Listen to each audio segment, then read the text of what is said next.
24th, 2022 Port Orchard City Council regular meeting, our first in-person meeting for a couple of years. So welcome back, everybody.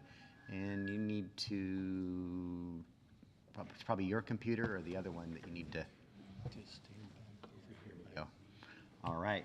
We're still figuring out all the bugs in the new equipment. So, all right. How was it in?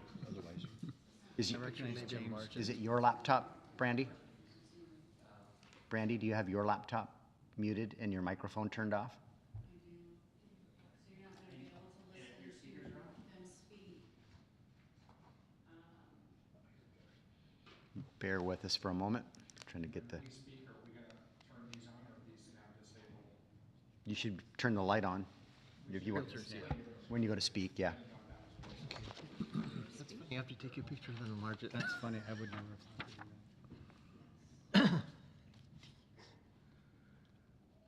But that's too small. Well, I can read it now that I know what it is.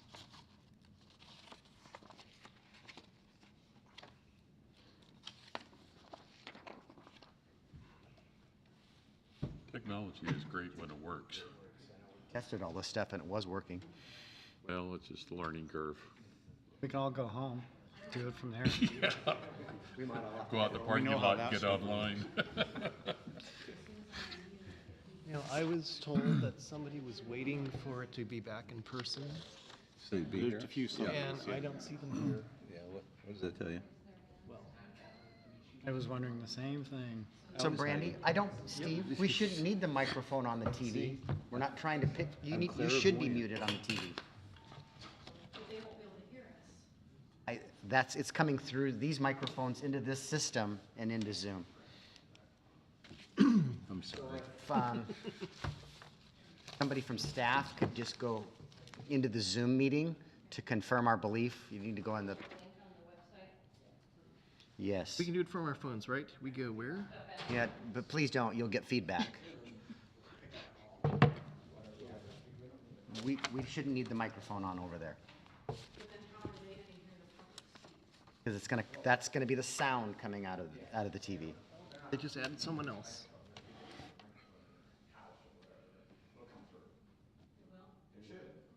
We're confirming that everybody out there can hear us. Okay. We believe they can. All right. There we go, and now we're recording. So I'll start over. Good evening. I'd like to welcome you and call to order the May 24th City Council regular meeting. Please stand and join me in the Pledge of Allegiance. Of the United States of America, and to the republic for which it stands, one nation, under God, indivisible, with liberty and justice for all.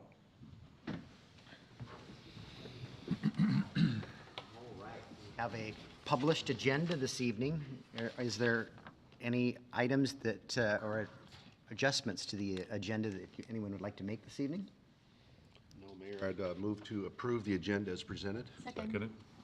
Motion by Councilmember Cacciardi, second by Councilmember Lucarelli to approve the agenda as presented. All in favor, please say aye. Aye. Is anyone opposed? Hearing none, the agenda has been set for this evening.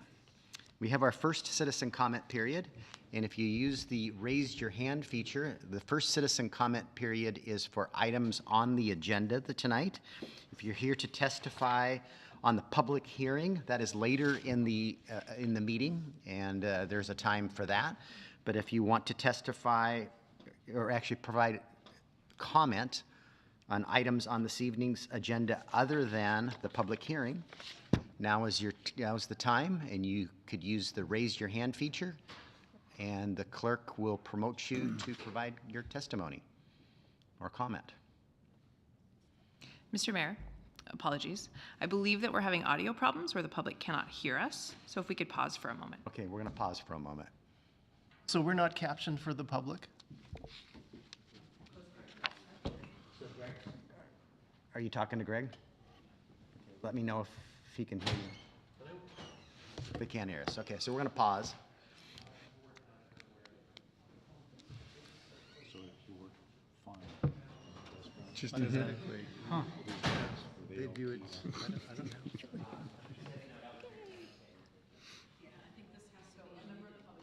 A chat on there, but Yeah, why don't you type in chat? just say we're working, we're aware Hey, of the Brandy. problem. I have to take a picture and then I can enlarge the picture to read them. Oh, gotcha now, yeah, so this has to be unmuted, so hopefully. Okay, so hopefully the feedback stops. We just need to make sure all of the, not getting it right now, so we got IT in the room. All right, so we've set the agenda for this evening, and at this time, we are to our first citizen comment period, which is for items on this evening's agenda. If you're wishing to provide testimony for the public hearing, that is later in the agenda. So at this time, I see one hand raised there, Brandy, and you'll have 3 minutes to address the council. And Brandy, if you could control the light there on the, after you promote the individual.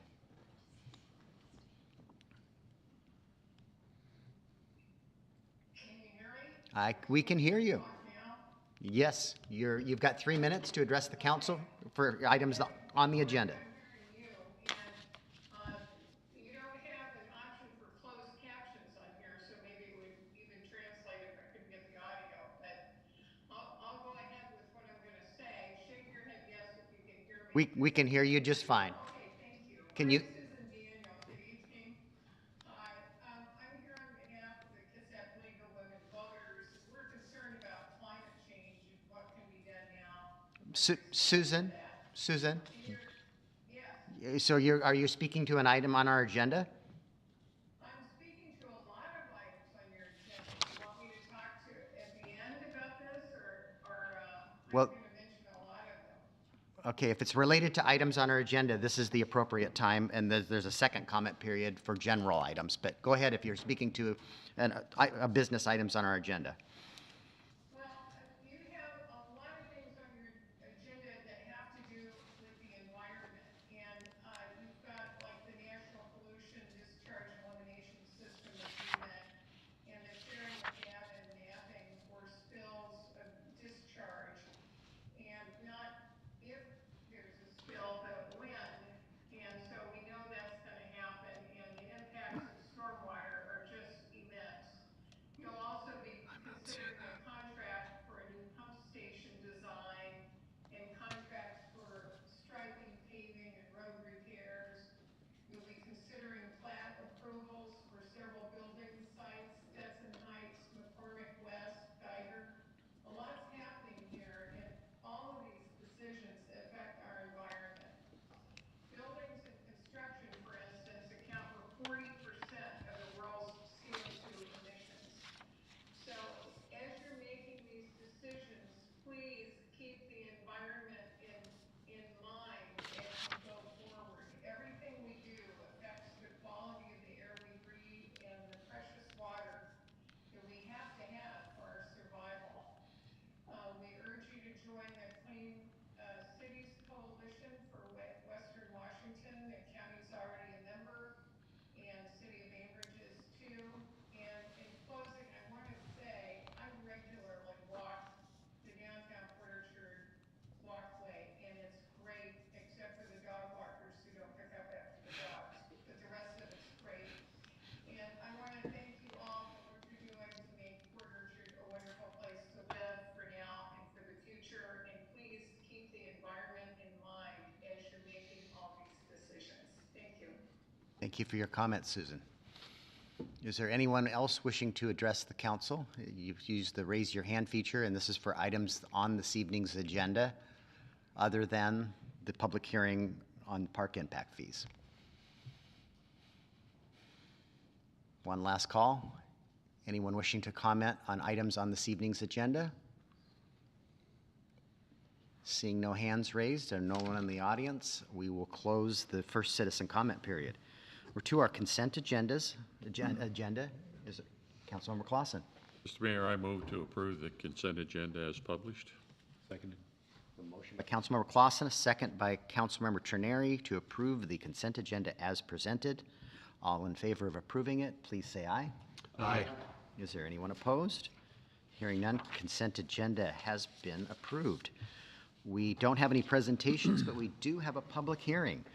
And the public hearing is on an ordinance related to amending Port Orchard Municipal Code, Chapter 20.182 for consistency with interlocal agreements with the South Kitsap School District and updating park impact fees, the rate schedule. Mr. Bond, this is yours. Yes, good evening, Mayor and members of council.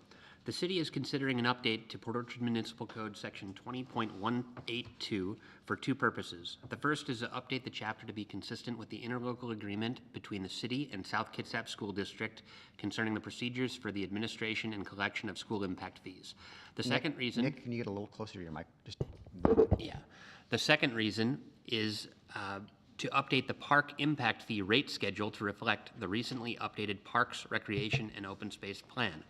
The proposed updates concerning the process for collecting school impact fee includes identifying the DCD director as being responsible for administering the chapter, clarifying that the city is to calculate the school impact fee for any development project, specifying that it's up to the school district to propose an impact fee schedule or amendments thereto, specifying references to the removing references to the superintendent, including for the processing of impact fee credits, specifying the use of development agreements for the issuance of impact fee credits, allowing for bonds in conjunction with impact fee credits, and clarifying that these fees be paid to the city, who will then transfer funds to the school district.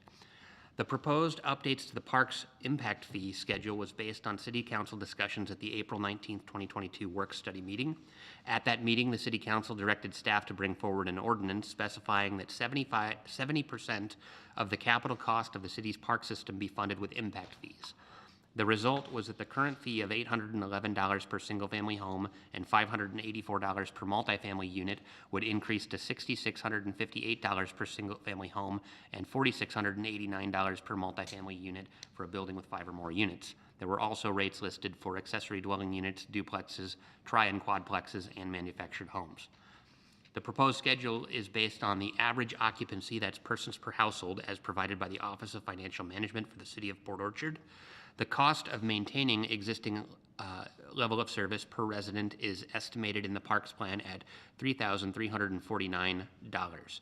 This calculation is found in Appendix D of the Parks, Recreation, and Open Space Plan, and the ELOS per resident figure is multiplied by the OFM persons per household number for these various building types to arrive at the impact fee calculation, and then we have chosen to apply 70% of that amount as the park impact fee rather than lowering it to 50% or increasing it to 90%. Let's see. So the staff recommendation tonight is simply to hold the public hearing on this matter. There are a couple of other moving pieces here, one of which is the comprehensive plan adoption scheduled for June 14th. We have to adopt the comprehensive plan and the Parks, Recreation, and Open Space Plan as an element of our comprehensive plan later this summer. And then we would then be able to update our park impact fee schedule. We also have a development agreement that's been negotiated with McCormick Communities that is also related to this conversation of park impact fees. And so these items are kind of moving forward together, but for tonight, we're only taking testimony on the park impact fee piece of the equation. So. And I know we received one written comment that has been added to the record and was forwarded to council members from McCormick Communities, and so that is part of the public record. We won't read that this evening, but it has been submitted and circulated to the council members. So at this point, I am going to open the public hearing related to the park impact fees. And anyone wishing to testify on this matter, please raise your hand. The clerk will promote you. And I think it's Greg Krabby who's raised his hand. So if you could allow him to provide his testimony, Randy. Good evening. Can you hear me? Yes. How's the sound quality on your end from us? Okay, a little garbled, not as clear as usual, but it's comprehensible. Okay. Thank you, Greg. So go ahead. Council, Mayor, I'm here, my name is Greg Krabby, I'm here this evening on behalf of McCormick Communities.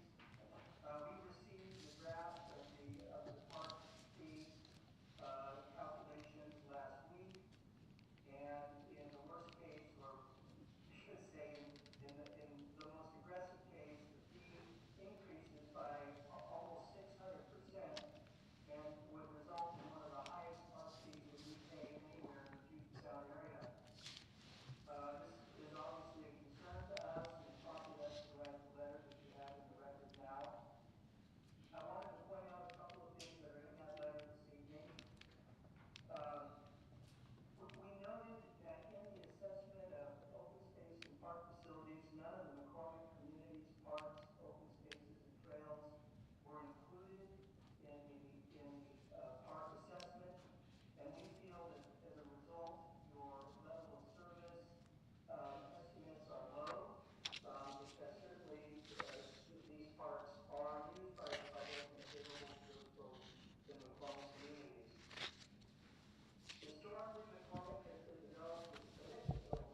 Thank you for your testimony. And Janine, could you pan that camera just a little bit more? We're only seeing half of Councilmember Diener. And is there anyone else wishing to testify on the park impact fees? Please raise your hand, and the clerk will promote you to provide your testimony. See no one in the audience wanting to testify on this matter. I see no other hands raised. I'll call one last time for people wishing to testify on the park impact fees. Seeing no other hands raised, I will close the public hearing. There's no proposed action on this tonight. We still have some work to do on this, and we hope to bring this back before you sometime in June.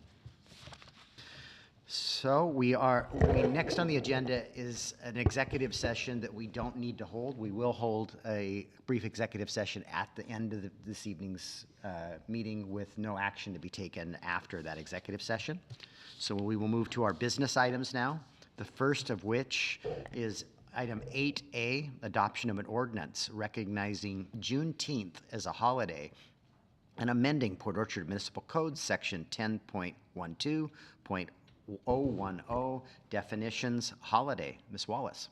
Yes, good evening, Mayor, Council. The Washington State Legislature recently passed House Bill 1016, effective July 25th, 2021, establishing the 19th day of June, recognized as Juneteenth as a city legal holiday in Washington State in remembrance of the day of news of the Emancipation Proclamation at the end of the Civil War reached Galveston, Texas, and all the enslaved persons were released from bondage. The City Council desires to follow the suit and recognize Juneteenth as a holiday in the City of Port Orchard. Accordingly, this ordinance would amend the provisions of the parking regulations in Port Orchard Municipal Code Chapter to establish Juneteenth as a legal holiday for the city. This ordinance also requests the mayor to modify personnel policies as needed to implement the ordinance, consistent with Port Orchard Municipal Code 2.28.050, which states that all recognized holidays are set out in our policy. Additionally, through the ordinance, the mayor is authorized to sign a memorandum of understanding with our Teamsters Local Number 589 to memorialize the Juneteenth as a holiday for the represented employees. Consistent with this direction, all employees eligible for comprehensive leave benefits would be granted the June 19th, known as Juneteenth, the designated holiday with pay. Motion for I guess there isn't a staff recommendation, so I will bring it back to the council for discussion. Councilmember Rosepepe. Mayor, I move to adopt an ordinance amending Port Orchard Municipal Code 10.12.010 to include the 19th day of June, commonly known as Juneteenth, as a recognized city holiday. Second. By Councilmember Rosepepe, second by Councilmember Diener. Is there any discussion or questions on this matter? Hearing none, you'll be voting on an ordinance recognizing Juneteenth as a holiday and amending Port Orchard Municipal Code. All in favor, please say aye. Aye. Anyone opposed? Hearing none, the ordinance passes. We're to item B now, adoption of an ordinance establishing a $10,000 recruitment incentive for lateral peace officers. Ms. Lund, this is yours.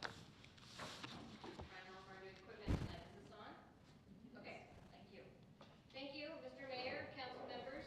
In front of you tonight is an ordinance for consideration regarding a recruitment incentive for lateral peace officers. As you may recall, on February 22nd of this year, you authorized the mayor to sign a memorandum of understanding with the Police Guild representing patrol officers to provide a recruitment incentive for lateral peace officers. In order to enable the police department to recruit, fill vacancies and lighten the workload on current personnel, the MOU contained a provision providing for a $5,000 recruitment incentive for lateral officers upon hire and an additional $10,000 after successful completion of probation. The MOU also contained language relating to the repayment of the incentives if the officer did not fulfill certain benchmarks during their employment with the city. Repeated attempts by the city to obtain approval of the MOU from the Guild have been unsuccessful. Despite the lack of that agreement, we continue to look for ways to utilize and attract tools to utilize to attract qualified lateral peace officers in a very competitive marketplace. City Council has the authority to offer monetary recruitment incentives upon hire without approval from the Guild. Therefore, the ordinance for your consideration tonight would authorize the mayor to provide a $10,000 recruitment incentive for lateral peace officer applicants. The primary difference between this proposal and the previous MOU is that the city removes any repayment provision, and that was the part of the MOU that required the Guild's approval. So no clawback feature in this particular ordinance. Regarding the previous MOU, we did give notice to the Guild that the MOU would be terminated if not received by the end of this month. The ordinance for proposal tonight would be effective June 1, and that was just to prevent a duplication of having both programs out there.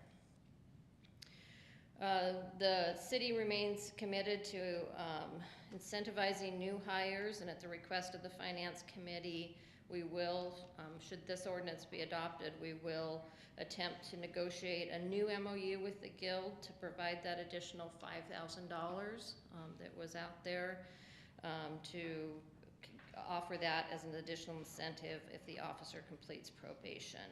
And if we're successful with those negotiations, we'll bring that back to you separately. So for tonight, staff is recommending adoption of an ordinance authorizing the mayor to approve a $10,000 hiring incentive to qualified lateral peace officer applicants. Councilmember Clausen. Mr. Mayor, to get this on the table, I move to adopt an ordinance authorizing the mayor to provide a $10,000 hiring incentive to qualified lateral peace officer applicants effective June 1, 2022. Second. And I just ask that everybody move their microphones just a little closer to them, then the audio will have better audio. So we have a motion by Councilmember Clausen, a second by Councilmember Cacciardi and Councilmember Clausen. Yes, I just wanted to share with the rest of the council, as this staff report indicated, we did discuss this at the Finance Committee and totally agreed and encouraged the mayor to go ahead and move forward with the $10,000 now, recognizing the fact that we would not have the clawback option available, but still, I think the likelihood of someone as a lateral transfer coming from another department, they're going to have to be serious to take advantage of this and come over to us. And clearly, there's a huge savings to the city by not having to have lateral transfer go through the academy. So in our collective opinion, I would say that it's a wise investment, and hopefully we can encourage more lateral transfers to help our police department and ultimately encourage the Guild to come around with the other concept. Councilmember Diener. So I agree with John. Thank you, John. I was at the meeting where we talked about this, but then I missed the next meeting where I think we may have decided. I thought we talked about 15,000 to make ourselves even more competitive. We did, and it was what was passed previously was 5,000 plus 10. Plus 10 after they complete probation, right. But it had a clawback provision. Right. And we need an agreement with the Guild to have that agreement. Okay, we haven't been able to reach an agreement with the Guild, so we brought this back to the Finance Committee and discussed, without an agreement with the Guild, we can offer this incentive, we just lose the ability to claw it back. Right, so I understand all that. My question is, should this still be $15,000 instead of 10? There is an opportunity to make it 15, and that would be the other 5 if we struck an agreement with the Guild. You're the council, if you want. This was the recommendation from staff that the Finance Committee supported at 10,000 now, hoping we could reach an agreement with the Guild for the additional 5,000 when they complete their probation. So it could still become 15,000, but we need an agreement for that other 5,000. I think that was the thought from the Finance Committee's perspective, is still leaving the 5,000 out there, and then hopefully we can come to an agreement with the Guild to be able to have that as a, continue through the process to get your second payment. Okay, all right, thank you. Councilmember Rosepepe. Yes, Mayor. Just want to bring up for the council that this was another news item tonight on Como, talking about the incentive for police officer recruitment. So this is not going to go away, and I think at some point in time we'll be looking at this again. I'm hoping that we can reach an agreement with the Guild. If not, we may need to revisit it on our own about what we're doing and also see how our recruitment goes. So I'm fully supportive of this measure right now, and we can revisit it in the future. Not as effective as we need it to be, we'll definitely be back. So, other comments or questions? Okay, you'll be voting on an ordinance establishing a $10,000 recruitment incentive for lateral peace officers. All in favor, please say aye. Aye. Anyone opposed? Hearing none, the ordinance has passed. We are on to item C, adoption of a resolution granting final approval for Stetson Heights Phase 2. Mr. Bond, this is yours. Yes, before the city council tonight is the final plat of Stetson Heights Phase 2. Nick, you're just a little too far away from that microphone. Sorry, the computer and the microphone make it crowded over here. On November 12, 2021, property owners SSHI LLC, DBA DR Horton, and SHOR LLC submitted an application for final plat approval for Phase 2 of the Stetson Heights Subdivision project. The City of Port Orchard hearing examiner granted preliminary plat approval with conditions on September 1st, 2016. Pursuant to WAC 19711, 630, and 965, a SEPA mitigated determination of non-significance was issued for the Stetson Heights subdivision on June 24th, 2016. The applicant for final plat submitted a request for an administrative minor plat amendment from the City of Port Orchard, which was approved on June 18th, 2018. The area under consideration for final plat was identified as phases 2 and 4 in the approved minor plat amendment. The final plat for Phase 2 of the Stetson Heights subdivision creates 113 single-family residential lots and 4 tracts for passive recreation, active recreation, and stormwater. The applicant has installed or bonded for roadway illumination, roads, sidewalks, landscaping, water and sewer, and storm drainage improvements, and the city has received acceptable bonds guaranteeing completion of any improvements not yet completed. Streets within this final plat are for public use and will be accepted into the city's road system. The stormwater ponds within the final plat are private and will be owned and maintained by the HOA. The staff recommendation is to adopt a resolution granting approval of the final plat of Stetson Heights Phase 2. Mr. Bond, I think a good key is if you can hear yourself on the speakers, that means the microphones are picking you up well. So thank you, Mr. Bond, for getting closer to the microphone. Councilmember Diener, go ahead. Mr. Mayor, I move to adopt a resolution as presented granting final plat approval for Stetson Heights Phase 2. Second. Motion by Councilmember Diener, second by Councilmember Rosapepe. I'm thankful that the new owners have gotten these lots to market finally. We had a challenging few years with the prior owners, and glad to be here this evening with you guys taking action on this. So, other comments or Councilmember Cacciardi? Just a couple quick questions. I understand, looking back at history, a couple of issues that storm drainage improvements were problematic, and you believe that those have all been fixed and we're good there. We're not going to have any issues moving forward. Yeah, just a little bit of background. Most of the site is divided by a ridge from east to west. And so phases 1, which was recorded last year, and then phase 2 are primarily on the east side of the ridge. Our expectation is that by the end of this summer, all of the homes in the eastern portion of the development will be improved with landscaping, finished roads, and so there should not be any stormwater issues in that area. The west side of the subdivision, which is not part of phase 2, or is primarily not part of phase 2, I think there's maybe 15 or 20 lots down there, is still under development and will continue to get developed this summer. And so they will have one more winter season of managing stormwater on that west side in phase 3. But as they showed this past winter, they were able to bring in chemical treatment for stormwater, and they were able to keep the water in the ponds clean, and so we didn't have a repeat of the same issues we had seen in years previous. We did have to take a tough stance because they didn't get those chemical treatment tanks on site as soon as we would have liked them to, but they eventually got everything under control, and we had a pretty successful season for stormwater. And a follow-on, there was a water pressure issue. Has that been resolved as well? Yeah, the water booster pump, I believe we're 3 weeks from completion of the pump. We are still waiting for Department of Health to sign off so that we can turn it on. And so we will not be issuing certificates of occupancy for the homes under construction right now until they can turn on the water. And then we're holding off on issuing any new building permits in phase 2 until the water is also approved from health. But we were able to get the Department of Health to transfer that project to one of their Eastern Washington engineers who wasn't as backlogged as the person it had been assigned to, and they said they'll have responses to us sometime in mid-June. So we're hopeful that we'll be turning on water in mid-June unless there's some sort of engineering revision that's required, in which case we'll evaluate at that time. Regardless, there's a bond in place to ensure completion of that improvement. Good questions. Councilmember Diener, go ahead. I just wanted to follow up. Can you explain chemical treatment of stormwater, just briefly?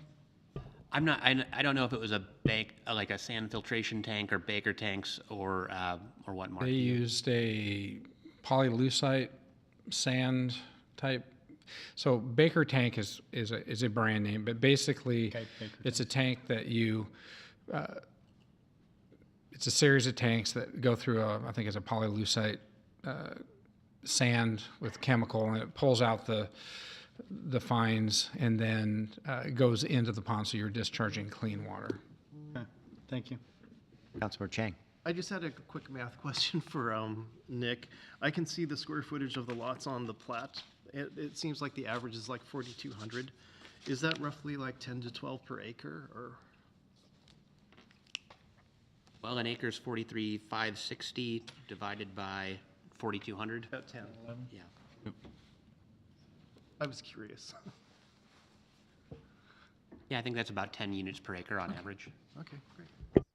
Very similar to the ridge. Other questions or comments? Hearing none, you'll be voting on a resolution granting final plat approval for Stetson Heights Phase 2. All in favor, please say aye. Aye. Anyone opposed? Hearing none, the resolution is passed.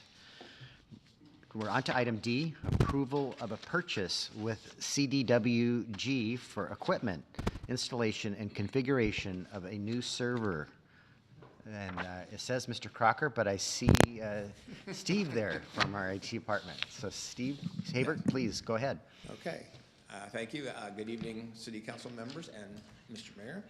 So, new server and data storage equipment was purchased in September of 2016. This equipment has served the city well. The city has, however, exceeded the storage capacity provided by this equipment. The IT department has mitigated the situation by utilizing spare disk storage on our backup device. In addition, our current data storage equipment is not compatible with the most current version of our virtualization software. This prevents us from upgrading to the most current version. Server and data storage equipment has a 7-year life cycle. Although our equipment is only 6 years old, the shortage of data storage capacity and the fact that we are prevented from upgrading to the most current version of virtualization software, we recommend replacing the equipment this year. The IT department researched 3 possible solutions. Based on that research and feedback from other cities and counties in the state, the decision was made to recommend a solution proposed by Cdwg and Nutanix. Per the city's procurement policy, IT solicited a quote from Cdwg, with whom the state of Washington has a contract for IT equipment and services. Cdwg submitted a proposal for new hardware, software licenses, and implementation services. This proposal is attached and has been reviewed by the Finance Committee. It is their opinion that the city should move forward with this project as presented. Attached is a purchase order for the proposed equipment, software licenses, and implementation services. The staff recommendation is that approving the mayor to sign the attached purchase order. Councilmember Chang. Mr. Mayor, I move to authorize the mayor to enter into a purchase agreement with Cdwg to purchase, implement, and configure new server and data storage equipment not to exceed $135,000. Seconded. Motion by Councilmember Chang, second by Councilmember Clausen. I believe this was also discussed at our last Finance Committee meeting and recommended for approval by the Finance Department. The words right out of my mouth. All here in person, and Councilmember Chang, you have a I question? had a couple of questions. Sure. Is the life cycle also 7 years? On the new equipment? Yeah. Yeah, Okay. yeah, I mean, that's pretty typical for servers, it's sort of the standard, 7 years. And did we discuss cloud storage at one time? I thought we had, or no? So we have kind of experimented that with a little bit. We do have some, I put some data up there just in what they call Glacier, which is, in other words, stuff that you don't really need to, you don't expect to retrieve. And it's really very low cost. So we're still, you know, I'm still debating about the whole cloud thing. Microsoft is definitely forcing us in that direction. So I'm kind of taking the baby steps to do that. There are some security concerns with cloud, and you know, so yeah. I mean, it's definitely on our radar. It's just a matter of, and we may, after the 5 or 7 years of this stuff, you know, kind of narrow down the amount of on-premise stuff and you know, move a lot to that cloud. That seems to be kind of the trend. Other question? Councilmember Terneri, go ahead. Yes, Steve, is this a turnkey, fully operational? Mark, you should speak in Is this that a turnkey, fully operational purchase where not to exceed includes the operation and training? We're up to speed and we're running? Correct, yes, exactly. They will send us equipment. Matt and I will actually physically install it in the server room, and then they will, you know, configure everything. We have to migrate all our existing virtual servers onto the new environment, and then they will train us on how to manage it, maintain it, and they'll provide ongoing support. It's a 5-year support agreement, so you know, we'll have access to, you know, any of the tech support that we might need down the road. So. Okay, thank you. And that tech support and service agreement was deliberated at the Finance Committee, whether a 3-year or a 5-year agreement. Since we believe we're going to hopefully have this stuff for 7 years, we took the longer term because it fixed our price on it versus you know, having to probably pay more 3 years from now on the same equipment. So that was the logic. I keep talking for Councilmember Clausen. Okay. Councilmember Rosepepe. Just real quickly, Steve, with supply chain issues on a multitude of items, you see any issues in getting this in time for the migration from the servers? Well, what I've been told is that the only item that might be long lead time would be a network switch, which is required. I have not, you know, checked on that yet to see what the lead time is, but we're anticipating, you know, probably doing this in August. Okay. Thanks. Mm-hmm. Sure. Any other questions, comments? All right, you'll be voting on the approval of a purchase with Cdwg for equipment installation and configuration of a new server. All in favor, please say aye. Aye. Anyone opposed? Hearing none, the purchase has been approved. We're to item E now, adoption of a resolution approving a contract with Stripe Right, Inc. for the 2022 road striping project. Mr. Dorsey, this is yours. Thank you, Your Honor, council members. The City of Port Orchard updates road striping in the city on an annual basis. By this resolution, the City Council would authorize the mayor to execute a contract with Stripe Right Incorporated for the 2022 City of Port Orchard road striping project. On April 1st, 2022, consistent with RCW 3904115 and the city's procurement policies, which were adopted by Resolution 042-20 and amended, Public Works staff established a list of qualified contractors from the 2022 MRSC Small Works roster for main category roadway construction, repair and maintenance, and subcategory asphalt pavement grinding, planing, and polarizing pavement markings to perform the project. A copy of that list of qualified contractors is attached to resolution as Exhibit A. On April 15, 2022, and pursuant to Resolution 042-20, the city's Public Works Department emailed an invitation to bid for the project to 5 qualified contractors on the list. 2 bids were received by the April 29, 2022, 2 p.m. deadline, at which time staff determined Stripe Right Incorporated was the presumed Responsive and qualified low bidder. Final bid amounts were as follows. Specialized Pavement Markings LLC, $74,800.89.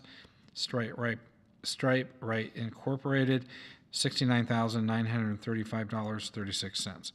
On May 5th, 2022, the city's Public Works Department staff completed the MRSC mandatory bidder's responsibility checklist and determined that Stripe Right Incorporated, their bid of $69,935.36 with applicable tax included, was the lowest responsive and responsible qualified bid. The Public Works Department has confirmed that the bidding procedures for the Public Works have been followed. Staff recommends that the City Council adopt a resolution number 047-22, authorizing the mayor to execute contract number C059-22 with Stripe Right, Inc. for the 2022 City of Port Orchard Road Striping Project in the amount of $69,935.36. Lucarelli. I move to adopt resolution number 047-22, authorizing the mayor to execute contract number C059-22 with Stripe Right, Inc. for the 2022 City of Port Orchard Road Striping Project in the amount of $69,935.36. Seconded. By Councilmember Lucarelli, second by Councilmember Clausen.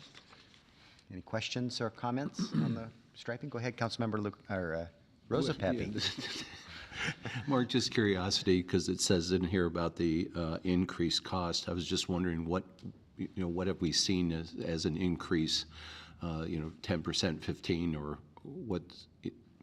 I was just curious. I'm not sure. I don't have an exact figure. I know that we used to have the county do it, and we were getting it done for less, but we found that the quality of the work was better. And because the county is just kind of overtaxed, and so the additional amount to some degree is obviously the price of materials, but also we're getting a better product out of it. And it's not that the county does a bad job; it's just that they do so much of the county that they get overwhelmed, I think. So we've done this. This is the second year in a row we've done this, so we'll continue to monitor.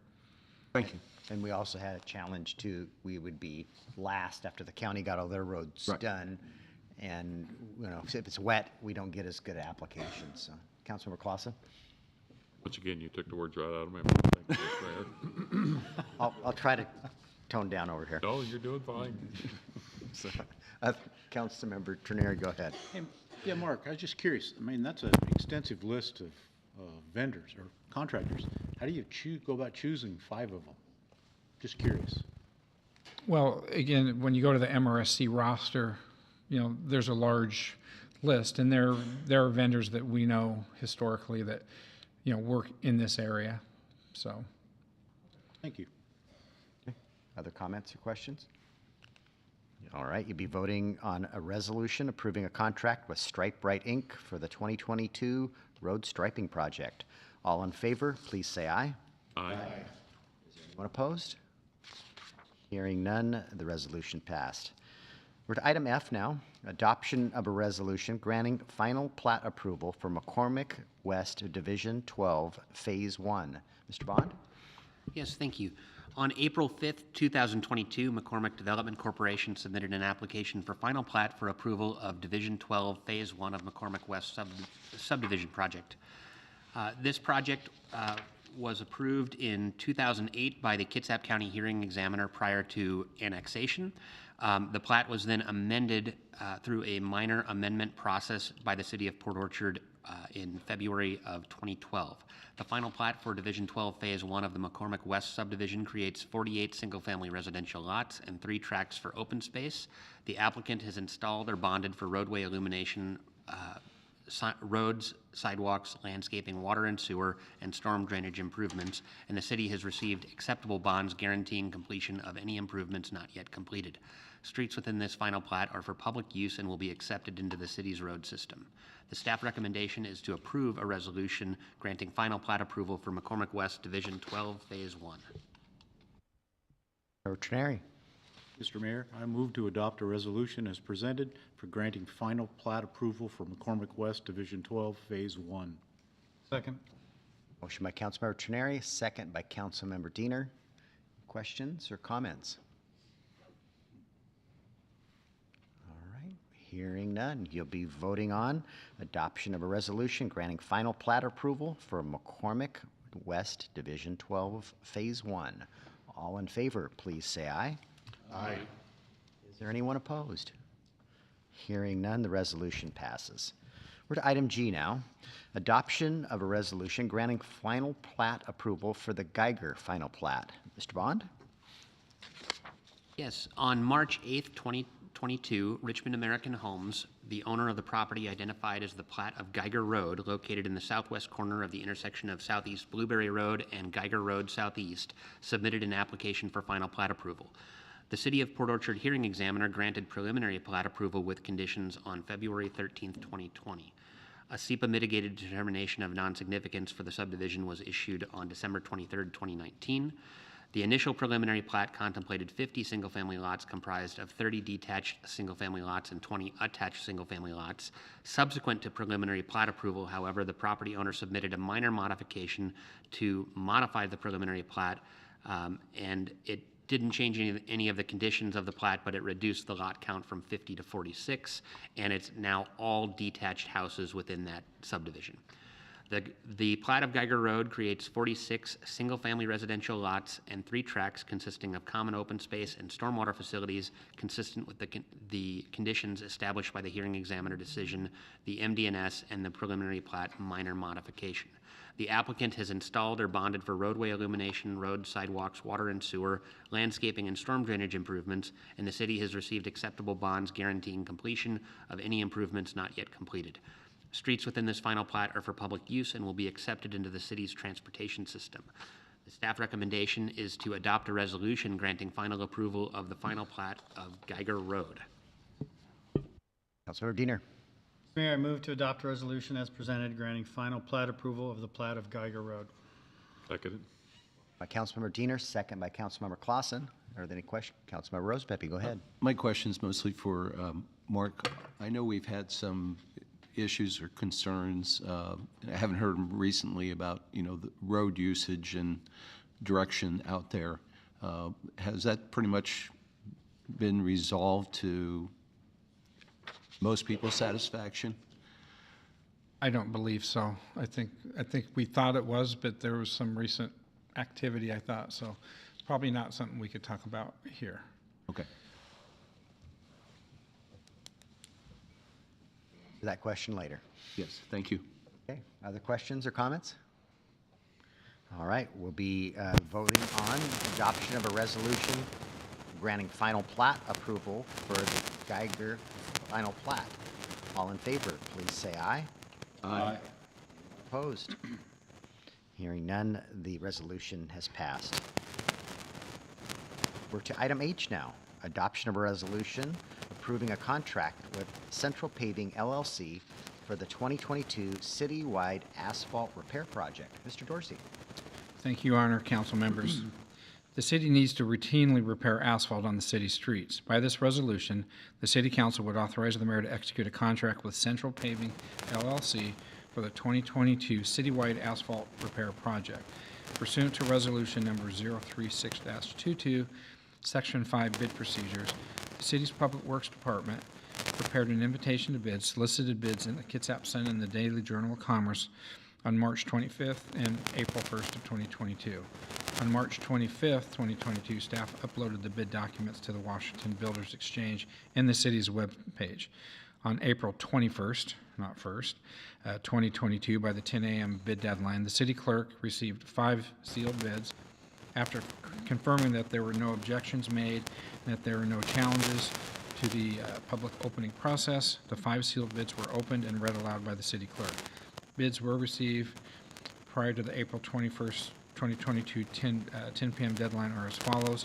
Lakeside Industries, $802,428.50. Central Paving, $690,347.40. Tucci & Sons, $703,712.50. Granite Construction, $776,871.50. And Puget Paving and Construction, $718,906. The city clerk then prepared a bid tabulation form and a bid evaluation form, including applicable taxes, labor, equipment, materials, and fees. And it was determined that the lowest qualified responsible and responsive bid was provided by Central Paving. On May 3rd, 2022, the city's Public Works Department staff completed the MRSC mandatory bidder responsibility checklist and confirmed that Central Paving LLC, their bid of $690,347.40 was the lowest qualified responsible and responsive bid. The Public Works Department also reviewed all materials and confirmed that the bidding requirements for this public work have been followed. Staff recommends that the City Council adopt resolution number 029-22, thereby approving contract number C046-22 with Central Paving LLC for the 2022 citywide asphalt repair project contract in the amount of $690,347.40, applicable tax included. Councilmember Chang. Mr. Mayor, I move to adopt resolution number 2922, thereby approving contract number 4622 with Central Paving LLC for the citywide asphalt repair project in the amount of $690,347.40. Second. Motion by Councilmember Chang and a whole bunch of seconds. I'll go with Councilmember Chenary. And the beautiful thing our bids were so good, we had a number of alternates, and we were able to capture all of them. So we're able to do the full extent of everything we put out to bid, which was exciting considering price of fuel right now. Councilmember Clausen? Yeah, I just wanted to thank staff and folks that we are moving forward with paving our streets, and it couldn't happen any sooner to make me happy, so thank you. Comments or questions? Councilmember Lucarelli. Just a very small item here. The bids, actually, it was an AM.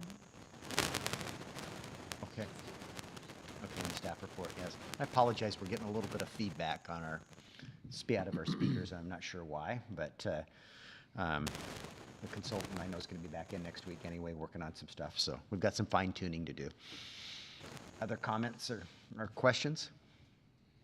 All right, you'll be voting on the adoption of a resolution approving a contract with Central Paving LLC for the 2022 citywide asphalt repair project. All in favor, please say aye. Aye. Anyone opposed? Hearing none, the resolution passes. We're to item I, adoption of a resolution approving a contract with Art Anderson Associates, Inc. for the Melcher Pump Station Rehabilitation Project. Mr. Dorsey. Thank you, Your Honor, council members. The city identified the need for the rehabilitation work on the Melcher Pump Station being part of the city's water system. Accordingly, on February 7th, 2022, and upon receiving approval from the Washington State Public Works Board and pursuant to the city's procurement policies for architectural and engineering professional services, Resolution 042-20, the city's Public Works Department established a list of qualified firms from the 2022 MRSC consultant roster for main category engineering services and a subcategory water system planning and design. On February 16, 2022, Public Works staff sent a request for qualification to 10 qualified consultants selected from the roster. On March 8, 2022, by the 2 p.m. deadline, the Public Works Department received one statement of qualifications from Art Anderson Associates Incorporated. Staff reviewed the qualifications from the consultant and determined that they had met the requirements and criteria as described in the request for qualifications. On March 25th, 2022, Public Works staff met via Zoom with Art Anderson Associates to discuss, clarify, and develop the project understanding. On May 13th, 2022, the city received a defined scope of work, budget, and project timeline for the project from the consultant in the amount of $120,282. Staff recommends adoption of resolution number 051-22, thereby approving contract number C073-22 with Art Anderson Associates Incorporated for the Melcher Pump Station Rehabilitation Project Design in the amount of $120,282 and documenting professional services procurement. Councilmember Lucarelli. I move to adopt resolution number 051-22, authorizing the mayor to execute contract number C073-22 with Art Anderson Associates Inc. for for the Melcher Pump Station Rehabilitation Project design in the amount of $120,282. Second. Motion by Councilmember Lucarelli, a second by Councilmember Rosapepe. Did I hear that correctly? There's one of us. One of you, okay. Comments or questions? Okay, and this is, one of the projects related to the well, is it 13? As we eventually, with the water flow, as we reverse the flow of the water, I believe this is one of the elements. The existing Melcher pump station does wheel water from the 260 zone up to the 390, so it's part of the system. It's not directly part of the Well 13 project. All right, thank you for that, Mark. With that, you'll be voting on adoption of a resolution approving a contract with Art Anderson Associates, Inc. for the Melcher Pump Station Rehabilitation Project. All in favor, please say aye. Aye. Opposed? Hearing none, the resolution passes. To our last business item, adoption of a resolution approving a contract for the Lippert Road Repair and Sidewalk Retrofit Project. Mr. Dorsey? Yes, thank you. Yet another road project. The city identified the need for repair and sidewalk retrofit work for the Lippert Road. Accordingly, the city sought and received grant funding, approval from Kitsap County Department of Human Resources, Cdwg, the program for the project on March 4th, 2022 and March 11th, 2022, pursuant to the city's procurement policies, and again adopted by Resolution 042-20. The city's Public Works Department prepared an invitation to bid for the project and advertised in the Kitsap Sun and the Daily Journal of Commerce. On March 4th, 2022, staff uploaded the invitation to bid documents to the Washington Builders Exchange and the city's webpage. On March 31st, 2022, by the 1 p.m. deadline, the city clerk received 5 sealed bids. After determining that there were no objections made and that there were no challenges to the public opening process, the 5 sealed bids were opened and read aloud by the city clerk.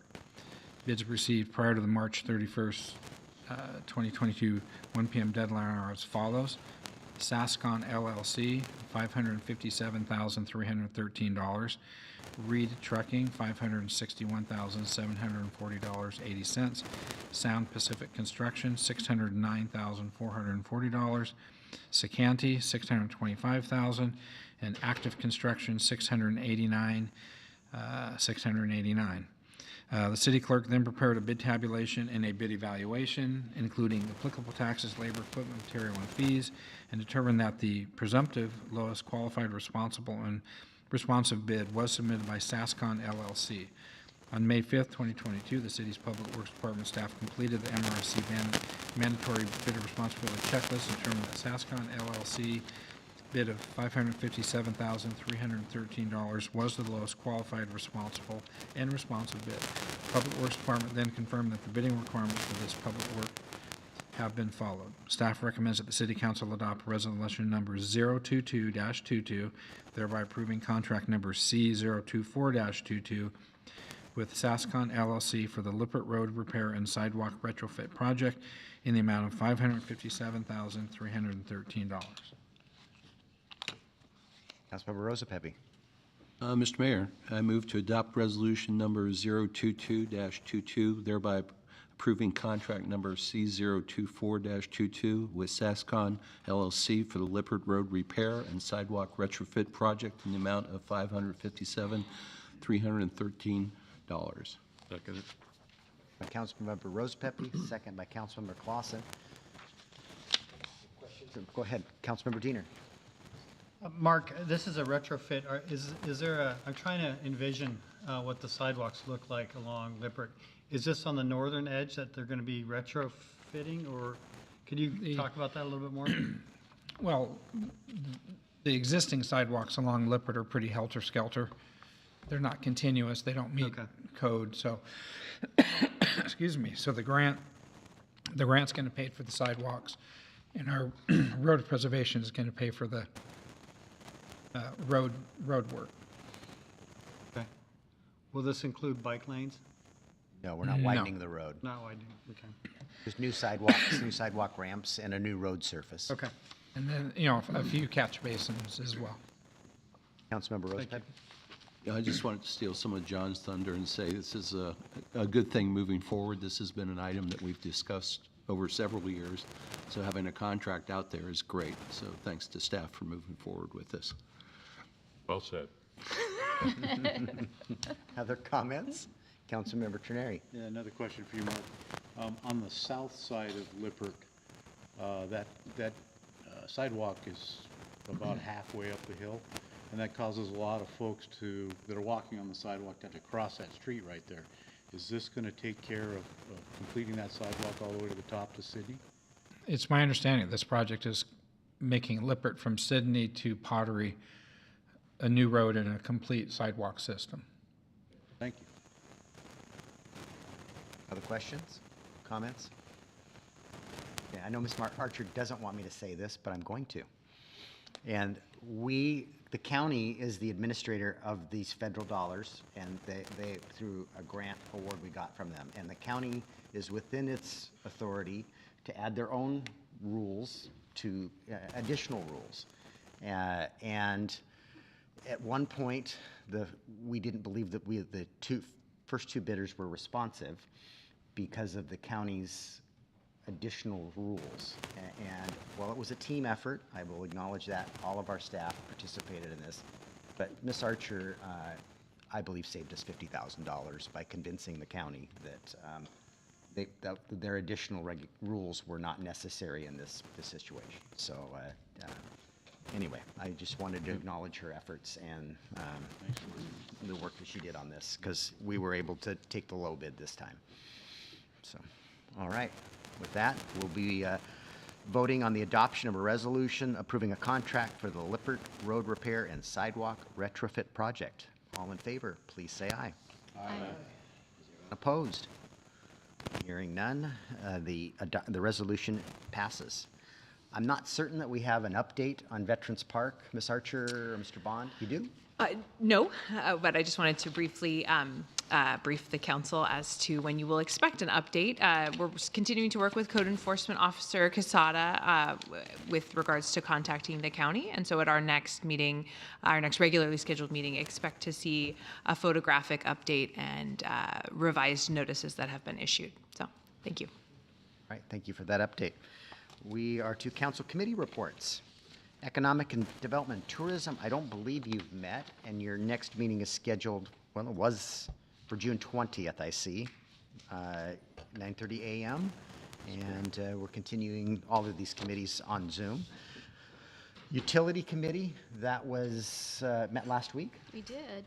One of the most important takeaways, I think, was the discussion on the commercial sewer rates. We currently have 21 categories for billing sewer, and a discussion took place about the change to that with residential accounts staying the same, but based on a base fee plus consumption. So we're working on that. Also, a water-based charge for service with all consumption rates being considered. We just talked about the Melcher pump station. It was on tonight's agenda. The Bay Street lift station relocation was part of our discussion, with the possibility of relocating it to the south side of the street, to that little house. That's one of the options, I believe. Okay. Anyway, to be continuing. Yeah, but I believe we've got one of our consultants working on that, evaluating the best locations for that. And the water rate, it's coming to a work study, was it July? I think we decided that we don't have a June work study, so we were going to do it as a presentation at the second business meeting in June. It's coming. Yeah. So it could be piled onto one of our regular meetings, or because we don't have a June work study. So. Next meeting is July 12th. Next meeting is July 12th. And staff, you just have your microphones turned off? Okay, you do? All of you? Okay. And that would be 5 o'clock, I'm assuming Zoom, right? Okay. All right. Finance Committee, Mr. Clausen. Yes, a lot of the actions that took place this evening were items on the agenda for the Finance Committee. We did talk with Noah about the sales tax receipts and the funding receipts. Sales tax continues to be in the plus category. The REIT funding year over year is actually in a negative category, but that's just a small anomaly, so we're not terribly worried about that. We went through the fund balances, and fund balances are continuing to be going fine, and Noah indicated he's going to be doing some moving of funds around, since now would be a good time to be able to do that. So we expect to see some changes with the next report on that. We talked, as I said, over the issues like the lateral transfer incentive program, the servers, as was indicated. We talked a bit about some changes with the way that we're doing parking enforcement, staffing that. I'm sure the mayor will have more for us before long. So that's pretty much the gist of the Finance Committee. Thank you for your report. And at the end of the meeting tonight, our June 21st meeting date is problematic. And so we need to find a new meeting date. So we'll powwow together with Noah at the end of the meeting. Transportation Committee was scheduled for this evening, but that meeting was canceled. I see the next meeting is scheduled for June 28th. Festival of Chimes and Lights, do you have a report? Yes, an update. The Facebook page for Chimes and Lights is going to be live in this next week. Tree sponsorships we're raising from $50 to $55 because there's been an increase in the tree and some expenses for lights. There'll be a resolution, though, presented to the council on June 14th to allow for that increase. Nonprofits are being sought to decorate the gazebo area, and we're checking on the electricity capabilities in that area because we're going to have Santa over there, and probably some pipers and more music. So that's being looked into, and our choirs are good to go. Okay, thanks. Meeting is June 20th at 3:30 Zoom. Right, and land use met. The meeting was abbreviated because the power went out, but we got through a couple of our agenda items. Councilmember Diener, you have a report? Almost through a couple. Yeah, it was during the windstorm where we were blipping. So the first agenda item was a request to the city to install what's called a little free library at Van Zee Park. So that's those little cabinets of books that you can take. And anyways, after a fair amount of discussion, we decided that was best served on private property because we cannot regulate the content of those, and we didn't want to face any backlash from that. It's unfortunate that we have to think like that, but we did. So we've encouraged the requester to, or I don't know if we have actually talked to them yet, but they will hopefully be looking at private property. And then the next agenda item was on McCormick Woods as it regards parks and some of the challenges that we have with maintenance, perhaps future maintenance of McCormick's parks. And we got partially through that discussion when we lost power. So we're going to pick up the balance of that issue and agenda items at the next land use meeting on June 15th. Okay, thank you for your report. Lodging tax? Nothing till later this summer. Okay. And sewer advisory, is there anything to report? Yes, we met at the sewer plant, and it was a joy, as always. Wonderful view and great smells. The Puget Sound Energy Cohort is something that they've been involved in, and this is year 2 with energy savings of 5%, which was reached this last year. As a result, they received rebate checks and some free tool rentals and help with some grant funding. We talked a little bit about the nutrient general permit. We have a loading level of 250,000 pounds per year. In the first quarter, they confirmed that 53,000 pounds were taken care of, and that they would be able to alter the flow June through September to stay within the 250,000 limit. So it's an interesting thing that they have to do to split the flow, but they make it work. The Marina Pump Station, we talked about 80% design plans are done this year. Construction needs to be completed by June of 2024, with most of the construction taking place in 2023. Our next meeting is August 17th at 6:30, probably at the sewer plant again. for the sake of Councilman Trinari. He's going to get a tour. He needs it. Councilmember Clausen. Yeah, I think Cindy's a little bit modest in reporting this, but there was one other action that took place, and she was unanimously voted in as the chair for the remainder of this year of the Sewer Advisory Committee. So congratulations, Cindy. Hey, does it make you the queen of sewer? Or? That does, yes. She was actually in attendance when she got nominated and voted on, which I rather like that committee. Congratulations. It's fascinating. So you'll is learn a lot, Mark. It is interesting. So It far. is. Learned a lot already. Yeah, I was on that committee for a number of years. So outside agencies, I have two things to report. Housing Kitsap had its board meeting, and we started our budget process, and it's, we're just light years away where we were years ago. We have financial statements. We're working through a real budget process, and it's much easier to do when you have good financial statements. So that was encouraging. The Puget Sound Regional Council General Assembly is on Thursday. I believe Councilmember Clausen and I are signed up. Anybody else sign up? Okay, you and I need to rock, paper, scissors for who's our voting members, so we'll figure it out. Okay? just drew the short straw, Mayor. Okay, I'll vote for us then. Let's see. I talked about the Finance Committee. That's and to the mayor's report. Just got a few quick things.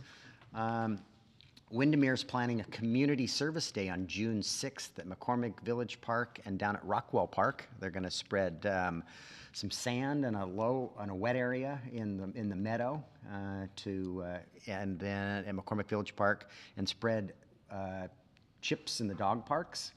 And then we're going to do some mulch before the plants get too far growing. We've got some drip system irrigation tubing that's exposed, and we're going to put mulch over that tubing down at Rockwell Park.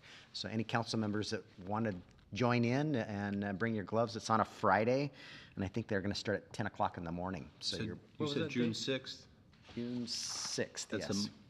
No, that's a Monday. I'm wrong. It's that Friday of that week, which is the 10th? 10th, right. 10th. My Okay. mayor's report, I typed wrong. It's the 10th. I think we're going to bring to the work study next month a discussion about, we don't have any rules around council members being virtual, and our rules currently only allow you guys, other than business reasons, to miss 2 council meetings a year. And it's your meeting and your guys' rules, so I think we should have a conversation about that and possibly modify our ordinance related to that. So, and then I forwarded you guys the survey results. I wish more people would have taken it, but I'd just like to recap for the public quickly. There were 5 items there, and the biggest concern our community shared with us is crime. And we've put resources into a hiring incentive. Part of it is, part of the challenge is our hiring and getting enough officers on the street. I don't think it'll be a surprise to anybody as we work towards our next budget. I hope by the end of the year, that's mostly behind us. We might have another retirement that sets us back 1 more officer, but I tend to advocate in our next budget because the growth in our community for probably 2 more officers. And we have more work to do in Olympia with our lobbyists too, as it pertains to pursuits. That legislation didn't pass, and that's still a challenge for our police officers out there in our community. So I think there's some things we can do to address crime, excuse me, crime in our community. The other category was number 2, and a lot of stuff in there was more rants but when you comb through it, I think the legitimate thing that was in there was concerns about homelessness. And we're working on a policy as it relates to unopened public property. The easiest of the 3 addressing, homeless encampments and RVs and things of that nature is private property. And that's really a code enforcement issue. And then the property owner has a responsibility to let those individuals know they're trespassing if they are, and then our police department can help if they don't leave the premise. So that one's pretty straightforward. Our parks, which are open public spaces, has a process, and Charlie's working with staff to develop policies for unopened public property. And that would be in a storm pond track and things of that nature are examples of that. And we've got some property on Bethel that is intended for storm tracks in the future. And so we're working on that. I also, I think we still need some resources, additional resources in that area to help our code enforcement officer, because right now, that's primarily what she's been dealing with, in particular with Veterans Park. While we've got that addressed, it's just scattered to other places. We're offering services, you know, and far too few are taking us up on that offer for services, unfortunately. And thank you, Councilmember Chang, for getting me that listing for, hope that works out, but they were very appreciative at Kitsap Homes for Compassion. I mentioned that we're having trouble finding homes for them to lease to provide shelter and rooms. So traffic congestion was number 3. And so I think there's a solution for part of this, and it's a TBD. And this would be putting something on a ballot and to potentially solve, you know, if we don't do something significant for revenue, I don't know that we'll solve all of Bethel, definitely in our careers and possibly not in our lifetimes. You know, it's a $50 million project today. I think we probably owe it to our community to ask them if they would support a sales tax measure. As we've discussed at the retreat, you know, we're 16,000 people in the city, but our UGA is 40,000 people. And those people drive that corridor, they shop in that area, and this sales tax measure would tax everybody that shops in the city to help pay for those transportation improvements. If we wanted, is it appropriate this year? Is it something for next year? The deadline for us to get something on the ballot and have our homework done would be the first part of August. We did a little bit of research on that, and I know there's no bandwidth in staff. And is there an appetite to hire a consultant to do that body of work and to investigate that? And if there isn't, we'll punt it to next year. Councilmember Clausen? Well, I would just suggest that in that body of work, if we're going to do something like that, which I'm not opposed to, it's critically important that we make sure the community understands how much and what they're going to get for their investment. That's what the consultant would do for us. Then I'm all for it, because I think that's always been the most challenging part of these issues. I was just going to say, I absolutely agree. I think that's the right thing to do, is to go ask the community. I just don't believe that we could get that done between now and August. I mean, we're basically 2 months away, and I don't think that we could do a thorough enough job with that time frame. I think to do it right, to go through, that's, again, I'm not the consultant, but it seems awfully tight to be able to do the outreach that I think this council has talked about. But I don't think the election would be in August. It would be be in when November. we'd have to make a decision to put it on a ballot. Correct. So the ballot would be further out. Be a November election, but our deadline to get we don't have to have all the body of work done. We should have it darn close, though, because we have to have the language for what it is we're asking for. Why don't we talk about it at our managers meeting in the morning, whether or not, you know, staff thinks we're crazy and whether we could even get somebody to do the body of work. And if we can't do it right, we shouldn't do it. That's exactly right. If there's enough time to do it right, great. But if not, then what's the next cycle? And then we can start planning for it. The spring, like a February special election, or general? A special election's very expensive. True. And if we're tagging on to a November election, it's much less expensive. So it's probably more realistic next year, but we'll talk about it and see what, you know, what's possible and not, because we don't want to not do it right. We want to do our homework, let the public know what they'd be getting for this, because we would be issuing bonds, hiring, you know, somebody to design it, and going out and, you know, maybe it's done in halves or thirds, you know, whatever makes sense. I don't know.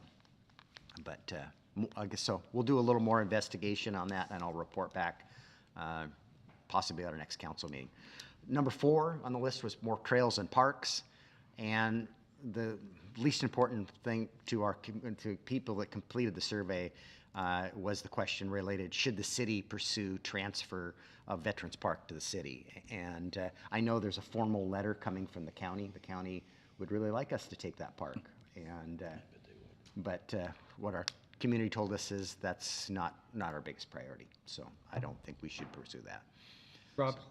Yes. I think part of it is, how you message the Veterans Park, because I think it has the bones for a good future athletic facility of some sort. No, I don't agree. I disagree. I don't disagree. Right. And then also, our park survey showed that, there was, I think, the top 5 facility responses could all be captured in one sort of larger facility, and that could be a good area for it. So, something to keep on the back burner. I know that there's not a flavor for that right now. We don't even know what the maintenance costs of that are annually. But I don't want to lose sight of that opportunity. And I think that the county will be around to give it to us at some point.